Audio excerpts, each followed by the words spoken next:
I have already indications that many targets that were recommended by the Secretary of Defense were rejected by CENTCOM, that they were civilian targets. And I believe that people are already saying no to the hierarchy. The CENTCOM commander is walking a very thin line where he is trying to do the best he can to implement military objectives as he understands them without getting fired.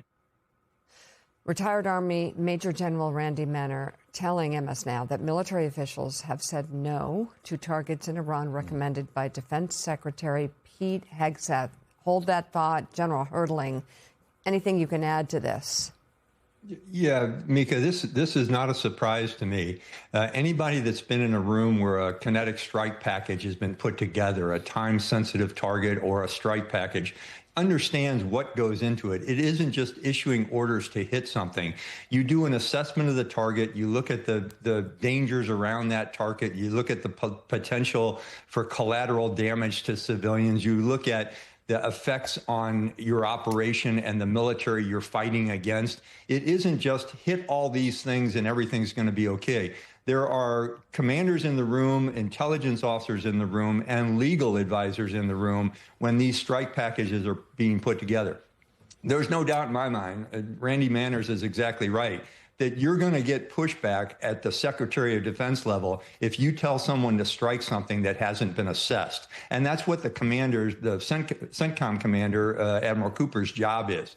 His job is to say, we're having effects on things we're doing. It isn't just an overall genocidal push, which I believe was coming out of the mouth of the president when he said we were going to level Iran and destroy all the energy plants and the water plants and all those kind of things. You just don't allow that to happen if you're a commander, because you know you could go to jail for it. And I think, I mean, Richard, I think it's good that we're at the point we're at today and not what was being threatened. 100%. At the same time, that genocidal push that General Herdling just referred to, these threatening posts do have damage, do have repercussions and consequences. The good news is the pushback. You know, in a democracy, there's checks and balances. And this is actually a good example of checks and balances of people in government, that their loyalty is to the Constitution and to law and so forth and ethics, and that you push back against orders that they think are questionable. I actually find it really reassuring. We'd be thinking about the different conversation we would be having around this and other tables this morning if things are going ahead. Can we return to the New York Times story just for a second? Sure. As someone who spent a lot of hours and days in Situation Room, so many things about that are stunning. One is how quick the president, we talked about, the president says, sounds good to me.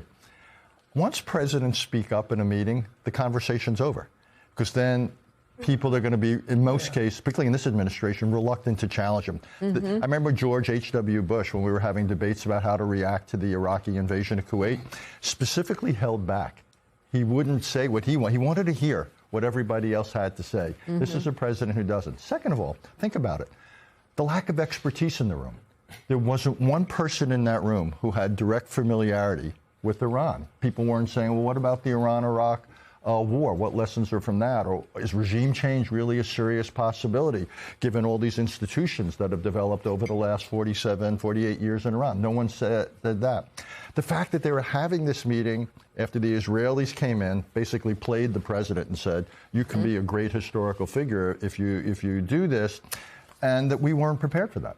General Herdling, Richard's just reference to George H.W. Bush strikes me as indicating one element of President Bush, former President Bush, being allowed to step back and just listen. Unlike anybody in the Situation Room, other than perhaps a few military people, President Bush had actually been to war, and that makes a difference in decision making. He had seen war up close and personal. General? I'm sorry, I missed your question, Mike, but I want to comment on what Richard just said, because there was one person in the room that should have had a lot of information about Iran, because they get briefed before they go over there, and that's the military advisor to both the president and the Secretary of Defense, and that's General Kane. And reading the report in the New York Times was fascinating to me because Kane did exactly what a chairman of the Joint Chiefs is supposed to do. It's to give advice and recommendations. But it seemed like everybody else in the room, as Richard said, became quiet when asked the question and when the president started speaking. And I've been in those rooms too, and it does put a pale on everyone else. But you're getting the the director of the CIA saying it's farcical, and you're getting the Secretary of State saying it's bullshit. And then you're getting the chairman of the Joint Chiefs saying an assessment of the area and also the logistics capacity of delivering weapon systems that are in short supply.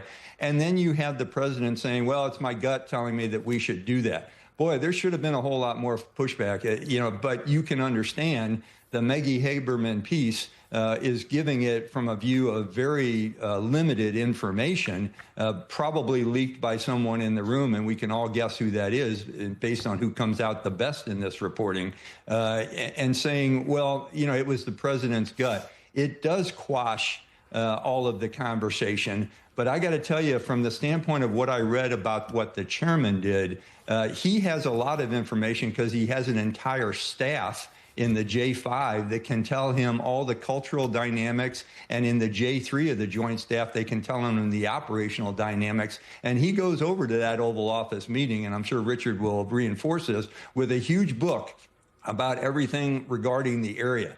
The other thing that strikes me about that article is when the meeting was taking place and when the action occurred afterwards. We're talking weeks, not even months, between when those initial meetings were taking place and when we started shipping carrier strikes groups to the area. That tells me that it reinforces everything we've been saying for the last several weeks, is there wasn't much of a plan, there wasn't much of a strategic objective other than to support Netanyahu, and there wasn't a whole lot of reliance on any allies getting them to support us. All those things will contribute to dysfunction and eventual failure. Richard, briefly, there's an extraordinary direct quote from inside the Situation Room from General Kane when President Trump is touting the presentation that Prime Minister Netanyahu has made. He said, "It sounds good to me." Here's what General Kane says, quote, "Sir, this is, in my experience, standard operating procedure for the Israelis. They oversell, and their plans are not always well developed. They know they need us, and that's why they're hard selling." That's from General Kane to the president. Yes, so two reactions to that. One is I wish the general had been more forthcoming, speaking about his own doubts about the war. Chairman of the Joint Chiefs of Staff, they have a responsibility, and he fulfilled that exactly. But I've also been in the room where several chairmen have said, Mr. President, but you're not speaking as chairman, but speaking as myself, here's what I think. And General Kane never pivoted to that. The chairman never, if you will, because it comes out in the article that he and others thought this was a terrible idea. The president never heard that. So what you don't say in these meetings in some ways becomes as significant as everything you do say. Secondly, one of the losers of this war is going to be the U.S.-Israeli relationship. Israel's standing in the United States was already coming under pressure from the left because of Gaza. It really worries me that I would argue that the Prime Minister of Israel overplayed his hand, overpushed. And I think one of the casualties of this is going to be the U.S.-Israeli relationship. You heard it a little bit from the chairman in his comment, this is overselling. The next time Israel comes and pushes something, people are going to say, what about it? Is this in your interest? Is this in our interest? I just worry that the repercussions of this over time, this is potentially a somewhat damaged relationship over the medium and long term. Yeah, many aftershocks. That'll be one. I suspect it's going to be a busy morning on Truth Social. President Trump has just posted about the situation in Iran and this deal. He says that we're closely with Iran, which, quote, we have determined has already gone through what will be a very productive regime change. So that's an open question there, as there's a belief that even more hardliners are empowered. He does say, and this is something we talked about earlier, he says there will be no enrichment of uranium, and the United States will, working with Iran, dig up and remove what he calls nuclear dust. Now, that's different. That's the Iran proposal suggests there could still be uranium. The U.S. is insisting no. So whether this is something that's been agreed to or just Trump imposing or claiming, that's what we don't know. This is going to be sort of the heart of what we see coming up this week. as negotiations begin in Pakistan. And he also notes that we are and will be talking tariff and sanctions relief with Iran. So that's a victory for Tehran. And he claims that many of the 15 points have already been agreed to. But so he's touching on what will be one of the thorniest issues in these upcoming talks. We don't know, though, if this is him wishing it or whether Tehran has signaled that they might be on board. Richard, Iran's not going to agree to completely get rid of their uranium enrichment, are they? Highly unlikely. I can imagine what's the disposition of the uranium that's been enriched up to now, the 60%, the stockpile, whatever it is, in the rubble near Isfahan. What happens to that physically? Does that either get shipped out of the country or is the intensity of the uranium enrichment reduced? Something that could happen. But this was the sticking point in the negotiations before the war. Right. This is when we demanded zero enrichment. The Iranians said no. In their 10-point plan, they again asked for the right to enrich. So the question is, would we accept a certain degree of enrichment at a low level with intrusive inspection? I would think this is going to be something that's going to be central to negotiations. Giving up their right to enrich highly, if that's our requirement, I think it's a long shot. What do you think happens in 2 weeks with the relationship between Netanyahu and the United States government?